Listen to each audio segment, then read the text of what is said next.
സർവാധിപനും സർവശക്തനും അത്യുന്നതനുമായ ദൈവം എൻ്റെ പിതാവാണ്.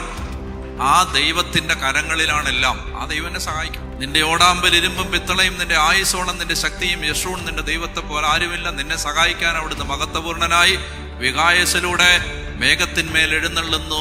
നിത്യനായ ദൈവം നിന്റെ അഭയം. നിന്നെ താങ്ങുന്നത് അവന്റെ ശാശ്വത ഹസ്തങ്ങൾ. അവിടുന്ന് നിന്റെ ശത്രുവിനെ തട്ടിമാറ്റും. സൈന്യങ്ങളുടെ കർത്താവ്, വിജയം നൽകുന്ന യോദ്ധാവ് നിങ്ങളുടെ മധ്യേ ഉണ്ട്. ശക്തനും ധീരനുമായിരിക്കണം. പരിഭ്രമിക്കരുത്, സംഭ്രമിക്കരുത്. നീ പോകുന്നിടത്തെല്ലാം നിന്റെ ദൈവമായ കർത്താവ് നിന്റെ കൂടെ ഉണ്ടായിരിക്കും. ആ ദൈവം, സർവാധിപനായ ആ ദൈവം എൻ്റെ അപ്പനാണ്.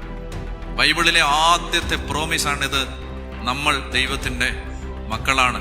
ദൈവം എൻ്റെ അപ്പനാണ്. ദൈവം എന്നെ സൃഷ്ടിച്ചത് അവൻ്റെ ഛായയിലും അവൻ്റെ സാദൃശ്യത്തിലും. നിരാശപ്പെടരുത്. വിഷാദ രോഗങ്ങൾ, ആത്മഹത്യ, അമിത ദുഃഖം, കടുത്ത നിരാശ, ഇതിലൂടെ എല്ലാം കടന്നു പോകുന്ന പ്രിയ മകനെ, മകളെ, ജീവിതത്തിൽ ആവർത്തിക്കണം: അത്യുന്നതനും സർവാധിപനും സർവശക്തനുമായ ദൈവം എൻ്റെ പിതാവാണ്, എൻ്റെ അപ്പനാണ്. അബ്ബാ, പിതാവേ എന്ന് വിളിക്കുന്ന പുത്രന്റെ ആത്മാവിനെ അവിടുന്ന് നമ്മുടെ ഹൃദയത്തിലേക്ക് വർഷിച്ചിരിക്കുന്നു. നിങ്ങളിൽ ആരെങ്കിലും ഒരാൾ മുറി അടച്ചിട്ടകത്തിരുന്ന് പുറത്തേക്ക് ഇറങ്ങാൻ പോലും മടി കാണിക്കുന്ന വിധത്തിൽ നിരാശയുടെ നടുത്തളത്തിൽ കെട്ടപ്പെട്ട് കിടക്കുന്ന ഒരു പ്രിയപ്പെട്ടവനെ, ഒരു പ്രിയപ്പെട്ടവളെ ഓർത്ത് ഈ സമയത്ത് ഭാരപ്പെടുന്നുണ്ടെങ്കിൽ, ദൈവത്തിന്റെ ആത്മാവ് പറയുന്നു, ദൈവത്തിന് അവരെ ഈ സമയം സുഖപ്പെടുത്താൻ കഴിയും. നീ ഏറ്റുപറയണം: ദൈവം എൻ്റെ അപ്പനാണ്. ആബാ, പിതാവേ എന്ന് വിളിക്കുന്ന പുത്രന്റെ ആത്മാവിനെ ദൈവം നമ്മുടെ ഹൃദയത്തിലേക്ക് അയച്ചിരിക്കും. ഒന്നിനെ കുറിച്ചും ഭയപ്പെടരുത്, ആരെയും പേടിക്കരുത്, ഒന്നിനെ കുറിച്ചും ആകുലത വേണ്ട. എല്ലാം ദൈവത്തിന്റെ കരങ്ങളിൽ കൊടുക്കുക.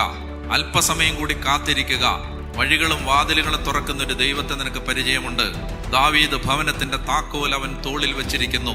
അവൻ അടച്ചാൽ ആരും തുറക്കില്ല, അവൻ തുറന്നാൽ ആരും അടയ്ക്കില്ല. വെളിപാട് 3:7. ആർക്കും അടയ്ക്കാൻ പറ്റാത്തൊരു വാതിൽ ഞാൻ നിന്റെ മുമ്പിൽ സ്ഥാപിക്കും. അതുകൊണ്ട് ദൈവത്തിന് അസാധ്യമായി ഒന്നും ഇല്ല. വചനം പറയുന്നു, ഞാൻ സകല മർത്യരുടെയും ദൈവമായ കർത്താവാണ്, എനിക്ക് അസാധ്യമായി എന്തെങ്കിലുമുണ്ടോ? ആശുപത്രി വരാന്തകളിൽ, ഓപ്പറേഷൻ തിയേറ്ററുകളുടെ മുമ്പിൽ, മെഡിക്കൽ ICUകളിൽ വെന്റിലേറ്ററിൽ കിടക്കുന്ന പ്രിയപ്പെട്ടവരെയും കാത്ത് ആശുപത്രി നടയിൽ, അവിടുത്തെ ഇടവഴികളിലൊക്കെ വിഷമിച്ച് നിൽക്കുന്ന മനുഷ്യരാണ് നിങ്ങളെങ്കിൽ, അല്ലെങ്കിൽ നിങ്ങളുടെ പ്രിയപ്പെട്ടവർ ഏതെങ്കിലും രാജ്യത്ത് ഇവിടേക്ക് തിരികെ വരാൻ പറ്റാതെ കെട്ടപ്പെട്ടൊരവസ്ഥയിലാണെങ്കിൽ, നിങ്ങളുടെ കുഞ്ഞുങ്ങളുടെ ഭാവി തൂങ്ങിയാടുന്ന ഒരു സ്ഥിരതയില്ലാത്ത തുലാസ് പോലെ നിങ്ങളുടെ കുഞ്ഞുങ്ങളുടെ ഭാവി അങ്ങനെ തൂങ്ങി